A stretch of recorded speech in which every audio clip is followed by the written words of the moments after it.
Hey guys, welcome back to my YouTube channel nursing magic. आप सबका फिर से एक बार बहुत ही ज़्यादा स्वागत है। आप सबके सामने फिर से मैं न्यू वीडियो लेके आई हूँ, जो कि है हमारे पल्स के ऊपर। इसके पहले हम लोग की मेरी प्रीवियस 2 वीडियो है, जिसके हम लोग ने मेन टॉपिक स्टार्ट किया था वाइटल साइंस। वाइटल साइंस के अंदर ढेर सारे वाइटल साइंस थे, जैसे कि मैंने आप लोग को बताया था body temperature, pulse, respiration, BP.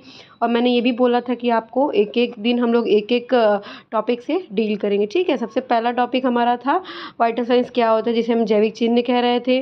Body temperature था, जिसको इसके प्रीवियस स्लाइड्स में मैंने देखा है। जिसने भी इसके प्रीवियस स्लाइड्स को नहीं देखा है, जिसको भी बॉडी टेम्परेचर या फिर वाइटल साइंस के बारे में जानना है, तो वो इसके प्रीवियस वीडियोज़ को जाके रेफ़र कर सकता है, ठीक है। थर्ड वीडियो है आपका वाइटल साइंस के ऊपर, जिसमें हम लोग मेनली देखेंगे पल्स के ऊपर। सबसे पहले देख लेते हैं डेफिनेशन ऑफ पल्स। क्या है definition of pulse? It is the rate of heart beat, ठीक है। It is rate of heart beat. Mainly pulse मतलब क्या होता है? आपकी हार्ट बीट, आपके हृदय की धड़कन को ही हम लोग हार्ट बीट कहते हैं। यानी पल्स कैसे हम लोग चेक करेंगे? 1 मिनट में आपका हार्ट कितनी बार धड़क रहा है, उसी को हम लोग हार्ट बीट कह सकते हैं या फिर पल्स कह सकते हैं, जिसको हम लोग काउंट करते हैं, ठीक है। Pulse is actually called as heart rate, which is the number of time heart beats each minute. जैसे 1 मिनट के अंदर आपका हार्ट जो है कितनी बार बीट कर रहा है, यानी आपका हृदय जो है वो कितनी बार बीट कर रहा है, उसी चीज़ को हम लोग बोलते हैं पल्स, ठीक है। पल्स जो है वो डिफरेंट भी हो सकता है, जिसको भी कार्डियोवैस्कुलर डिजीज़ है, यानी हार्ट से रिलेटेड कोई बीमारी है अगर आपको, तो आपका पल्स जो है यानी हार्ट बीट जो है वो डिफरेंट नॉर्मल लोगों से हो सकता है, ठीक है। मेनली देख लेते हैं 9 टाइप होते हैं आपके पल्स के। 9 टाइप बोल सकते हो, या फिर आप बोल सकते हो कि 9 साइट्स होती है, यानी 9 जगहों से हम पल्स ले सकते हैं। सबसे पहला आपका है सुपरफिशियल टेम्पोरल पल्स, या फिर हम इसको बोल सकते हैं टेम्पोरल पल्स।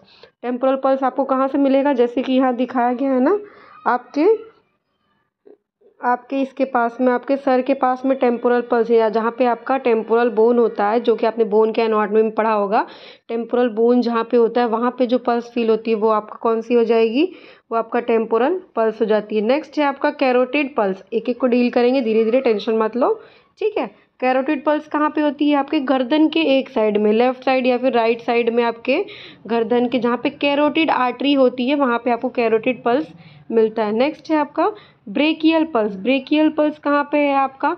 आपका हाथ जहाँ से मुड़ता है, यानी जहाँ पे आपका एल्बो है, एल्बो जॉइंट है, वहाँ पे आप क्या कह सकते हैं? वहाँ पे आपको ब्रेकियल पल्स मिलता है, ठीक है। जहाँ पे आपकी ब्रेकियल आर्टरी होती है, ये सारी आर्टरीज बताई गई हैं। नेक्स्ट है आपका रेडियल आर्टरी। रेडियल आर्टरी कहाँ पे होता है? जिस तरफ आपका अंगूठा होता है, जहाँ पे आपका थंब होता है, वहीं पे एक नस होती है जिसको हम लोग रेडियल आर्टरी कहते हैं। वहाँ से आप लोग मेनली रेडियल पल्स देख सकते हैं। नेक्स्ट है आपका फीमोरल पल्स। फीमोरल पल्स कहाँ होता है? जहाँ पे आपका फीमर बोन जो है, वो फीमर बोन जो जॉइंट होता है, पेल्विक बोन से फीमर बोन जहाँ पे जॉइंट होता है, ठीक है, उस ग्रॉइन एरिया को, मेनली आप इसको ग्रॉइन एरिया में ले सकते हैं, जहाँ पे आपके जिनाइटल ऑर्गन होते हैं, वहाँ पे जो जॉइंट होता है, वहाँ पे आप फीमोरल आर्टरी होती है, वहाँ से हम फीमोरल पल्स ले सकते हैं। नेक्स्ट है पॉप्लिटियल पल्स। पॉप्लिटियल पल्स हम लोग कहाँ पे देखेंगे? आपके जो नी जॉइंट होती है, यानी आपका जो घुटना है, घुटने के पीछे साइड से जो पल्स मिलती है, जो गड्ढा होता है, उसमें जो पल्स मिलती है वो आपका पॉप्लिटियल पल्स में हो जाता है। नेक्स्ट है आपका posterior tibial artery. Tibia bone कहाँ होती है? टीबिया एंड फिबुला, जहाँ पे टीबिया होती है ना आपका, मेनली जहाँ जहाँ पे पैर का आपके हील होता है, हिल्स होता है, उसी तरफ ऊपर साइड में, जहाँ पे देखिए यहाँ पे दिखाया हुआ है डायग्राम में, वहीं पे आपका पोस्टीरियर टीबियल पल्स मिलता है। नेक्स्ट है डॉर्सल पेडालिस। डॉर्सल पेडिस आर्टरी कहाँ होता है आपका? मेनली जहाँ पे आप लोग शूज़ का लेस, किसी भी शूज़ का लेस जहाँ पे हम लोग बंद करते हैं, वहीं पे आपका डॉर्सल पेडिस आर्टरी होता है, जहाँ पे हमें डॉर्सल पेडिस पल्स मिलता है, ठीक है। यहाँ पे एक बार देख लीजिए, कैरोटिड आर्टरी दिखाया गया है, सेम डायग्राम वही है, ठीक है। एक एक से डील करेंगे हम लोग, देख लेते हैं। देखिए यहाँ पे अच्छे से दिखाया गया है। रेडियल आर्टरी कहाँ होती है? आपके थंब के साइड। इसने उंगली कहाँ लगाई? दो उंगली या 3 उंगली आप लोग कहाँ पे लगाते हो? Radial artery. Radial artery mainly किस तरफ होता है? जहाँ पे आपका अंगूठा होता है, उस तरफ रेडियल आर्टरी होती है, और वहाँ से आपको पल्स फील होता है। 1 मिनट आपको वहाँ पे अपना हाथ रखना होता है, 3 उंगली, और आपको फील करना रहता है कि कितने टाइम आपका हार्ट जो है वो बीट कर रहा है। नेक्स्ट है आपका ब्रेकियल पल्स। ब्रेकियल पल्स देखिए कहाँ पे लगाया गया है? जहाँ पे आपके एल्बो जॉइंट है, यानी जहाँ से आपका हाथ मुड़ता है, वहीं पे आप लोग ब्रेकियल पल्स को देख सकते हैं। नेक्स्ट देखिए कैरोटिड पल्स कहाँ पे लगाया गया है? गर्दन के एक साइड में, ठीक है, गर्दन के एक साइड में, जहाँ पे एडम्स एप्पल होता है, उसके एक साइड में आपको लगाना है, लैटरल साइड में, और आपको कैरोटिड पल्स मिल जाएंगे, ठीक है। नेक्स्ट देखिए फीमोरल पल्स कहाँ से मिल रहा है, जहाँ जहाँ पे उसका पैर जॉइंट हो रहा है, या फिर आप बोल सकते हैं कि लेग जॉइंट जहाँ पे है वहीं पे आपका फीमोरल आर्टरी होता है, वहाँ से फीमोरल पल्स मिल सकता है। नेक्स्ट देखिए ये पॉप्लेटियल, जैसे मैंने बताया था कि घुटने के पीछे का साइड है, वहाँ पे आपको पल्स मिलता है, दिखा रहा है बहुत अच्छे से, ठीक है। नेक्स्ट है डोर्सल पेडिस। डोर्सल पेडिस मैंने बताया था ना, जहाँ पे आप लोग शूज़ लेस बंद करते हैं, जहाँ पे हमारा शूज़ लेस जो होता है वहाँ पे हम बांधते हैं, वहीं पे आपका डोर्सल आर्टरी होता है, वहीं पे आपको डोर्सल पेडिस मिल सकता है, ठीक है, पल्स। नेक्स्ट एक और है जो मैं भूल गई हूँ, यहाँ पे डायग्राम में नहीं दिया था, मैं आप लोग को बता देती हूँ। यहाँ पे आपका एक और पल्स होता है जो कि अपाइकल पल्स होता है, आपको हार्ट के पास यहाँ पे फील होता है। यहाँ पे आप एक रखेंगे जहाँ पे मैं बता रही हूँ, जहाँ पे आपको हार्ट बीट सुनाई देती है, वहाँ के पास वहाँ के पास आप पल्स लेंगे तो वो आपका अपाइकल पल्स में आ जाता है, ठीक है। ये इसमें मेंशन नहीं किया गया है। ये जो सारे पल्स है इसको आप अपने हाथों से 9 साइड्स ऑफ पल्स है, जिसमें से 8 को आप अपने हाथों से फील कर सकते हैं, बट अपाइकल पल्स जो होता है, जो मैंने बताया हार्ट के पास होता है, उसको फील करने के लिए आप उसको हाथों से फील नहीं कर सकते, ठीक है। आपको आला यानी स्टेथोस्कोप का यूज़ करके उसको फील करना पड़ेगा, ठीक है।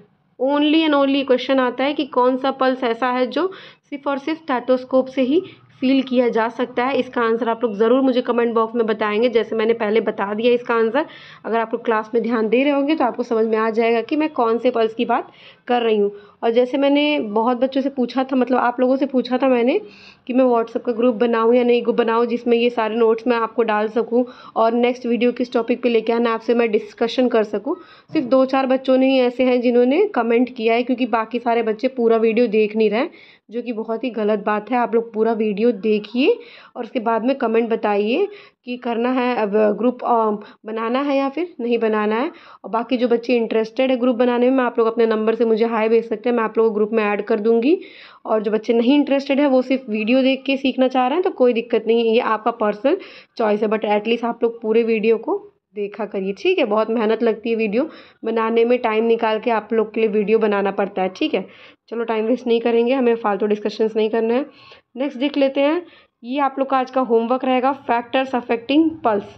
जैसे मैंने बताया था कि कौन कौन से फैक्टर्स होते हैं जो आपके टेम्परेचर को, कौन कौन से फैक्टर्स थे जो हमारे बॉडी के टेम्परेचर को अफेक्ट कर रहे थे, यानी कौन कौन से ऐसे कारण थे जो हमारे बॉडी टेम्परेचर को कम या ज़्यादा करने में अफेक्ट कर रहे थे, वैसे ही ऐसे ही कुछ फैक्टर्स होंगे। इसका आंसर आप लोग ज़रूर मुझे कमेंट में बताएंगे कौन कौन से फैक्टर्स, ये आज आप लोग का होमवर्क है। आप लोग बताएंगे फैक्टर्स अफेक्टिंग पल्स, यानी आपके पल्स को कौन से अफेक्ट कर सकते हैं फैक्टर।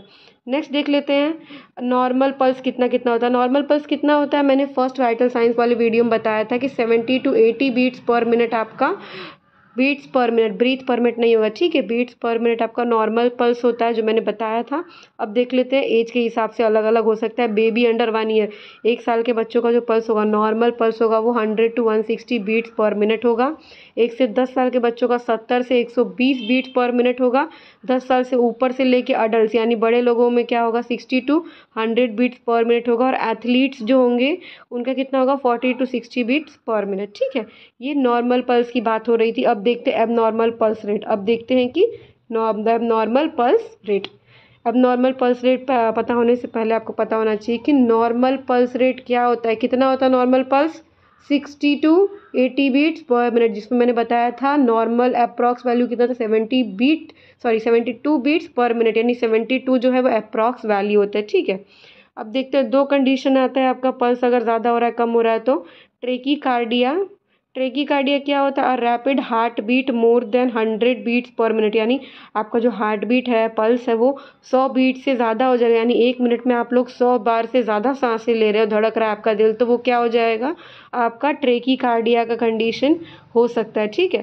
सेकंड है ब्रेडीकार्डिया। ब्रेडीकार्डिया क्या होगा, जिसमें आपका जो पल्स रेट है वो 60 बीट पर मिनट, यानी 60 बीट से कम हो जाएगा, ठीक है। क्या था, 60 बीट्स पर मिनट, यानी आपका हार्ट बीट जो है वो अगर 60 बीट से कम होगा तो क्या होगा, कौन सा condition, bradycardia. It is all about pulse.